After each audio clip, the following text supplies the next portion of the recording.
I'd like to talk about the comparison between something I went through in 2016, which was my lowest point mentally and physically. For the first time in a really long time, I want to live.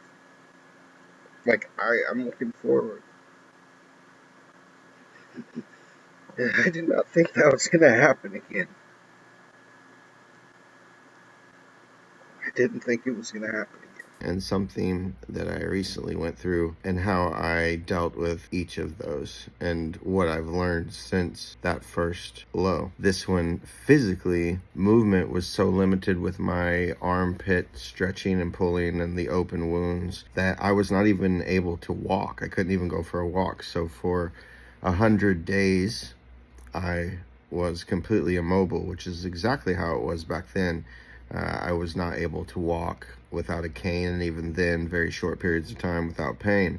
So that kind of returned me to that same mindset. In 2016, I was severely depressed, and I just felt like I was in this hole that I could not possibly escape from. I had been trying so hard for 20 years. The closest I ever got was 217 pounds, which was only 17 pounds away from my goal. And it slipped away, and now I was hundreds of pounds back away from my goal. I was, losing things that I had celebrated. Like, I got off the CPAP, and I was so happy. I'd made videos about how great it was to be off of it. And then I had to use it again. I eventually even lost my ability to walk again and had to use the same cane that I used the first time. It was absolutely demoralizing in almost every single way. And I could not imagine at that point, on the verge of turning 40, kind of feeling like all of my best years were wasted in this fight and I lost, that it was over for me. And that was such a dark place with absolutely no hope. And the only way that I got out of that eventually, after a lot of suffering, was to forgive myself and to let go of the past and to just embrace the journey one step at a time, one day at a time, because everything else was way too overwhelming. I spent so many years trying to get it all together in my head where I was going to take this perfect run at it. Messy action, and I love that. That's exactly right. Messy action. That is always going to be better than trying to conceptualize your entire journey in your head before starting. It's not going to happen sitting here thinking it's going to be the action that you take. Eventually, I forgave myself and focused on the steps and the actions, and that kept me going every single day. That's all I had to do, and that's how I went. It was almost like cruise control. Now, I lost my grandmother on October 18th, 2023. And she was one of the most important people in my life, an angel in my life. And that was a very, very difficult loss for me. And I had this surgery coming up, the second surgery, which you would think that would make it easier, but it honestly made it harder for me because I realized exactly what was coming this time. Before, I had never had a surgery in my life.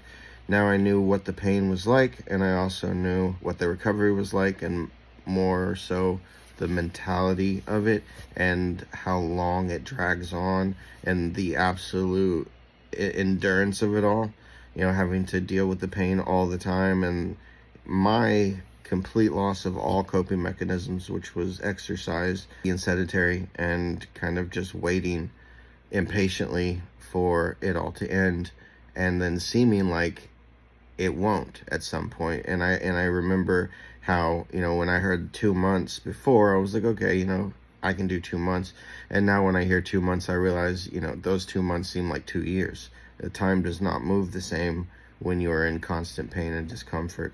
So I knew that. I knew I needed to be mentally on top of my game and physically going into that second surgery. I also had a dog named Dexter, who I'd had for 15 years, since he was a puppy, and he was my best friend. He was the only thing that lived here with me for the last 7 years. He was my best friend. He was my companionship. He was, who I kissed every morning and every night. We had a whole ritual. We had our own language. We were best friends, and we both had one thing in common. We didn't want to be apart from each other ever. He was basically my emotional support fluff, and I think I was his emotional support human. He didn't like when I was out of his eyesight, and I didn't like it either. And so we spent a lot of time together, all of our time together. And I had never even lived in a house without an animal, because growing up, we had pets, and when I moved out, I had a pet, and I've always had a pet. And Dexter passed away just a couple weeks before my surgery, less than 2 weeks before my surgery. And he was, getting sick going forward. So after my grandma died, I was, dealing with the worry of Dexter. These are two major things in my life that I've been afraid to lose for a long time, and it seemed like they were both coming true. I was also super worried how was I going to take care of my dog after surgery. I wasn't even sure how I was going to take care of myself. And I knew I couldn't lift him, and he was requiring more care. So I honestly didn't know what was going to happen. And unfortunately, he did pass away right before the surgery. So mentally, again, I knew what I was going into. I was committed to it. There was no backing out. And so I went forward, and I steeled myself. And I focused on it, and it was a process. And I was in a lot of pain, and I was also in a lot of grief. Everywhere I looked, I saw him. I don't know how many times I literally, not I wanted to, but I did pick up the phone to call my grandma.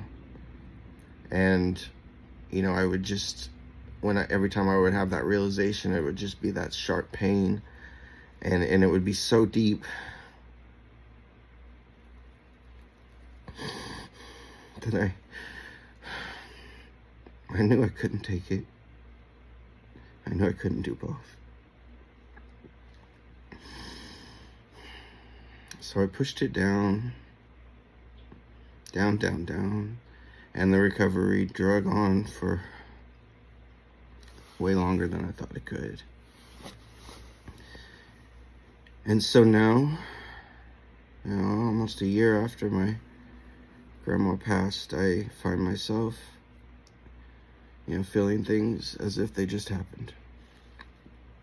And at one point in the middle of it all, with still open wounds, I got the report that I had a fully torn rotator cuff, which basically canceled, in my mind, my summer plans, put kayaking back a year. Something I was really looking forward to, something I obviously thought I would be able to do, having the surgery in March. My punching bag, my main outlet, gone. Planking, weightlifting, everything I wanted to do, everything I was looking forward to, everything I've been building up to was gone in that moment. And I still wasn't even healed, and I was trying to repress this grief, and I got to a similar point that I was in 2016, where I became really depressed, and things got so overwhelming and dark that I didn't feel like there was any way out. And even if there was, I didn't feel the energy to even go towards it, because I just was so devastated. I was in isolation. I was dealing with grief and pain alone, and living in an empty house. It was very difficult. It's very difficult, waking up every single day and everything's the exact same. Nothing ever moves. It was lifeless. And I felt like I was dying. But the difference between in 2016, where I just sunk and I ate more and I tried to escape and I was just depressed and I beat myself up and I hated myself and I just would constantly ruminate over how weak I am and what weak character and how ashamed I should be. Instead of that, even when, my heart was shattered, and so was my body and my mind, I still took a step. I was committed to it. And I even made this video that I knew I wasn't going to show anytime soon, but here it is. Say something. I want to say something that's hard to say and I'd rather not say. But I want people to know that there are going to be times when you feel burned to the ground.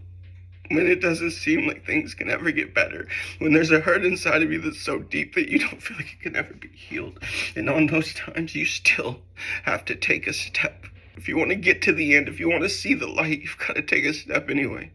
You just have to take a step in the hopes that one day it'll feel better. One day you'll heal, and you will. But if you don't take a step, and if you stay in that place, you won't. So take the step, no matter what. And so I kept taking a step. I did it because I'm committed to it.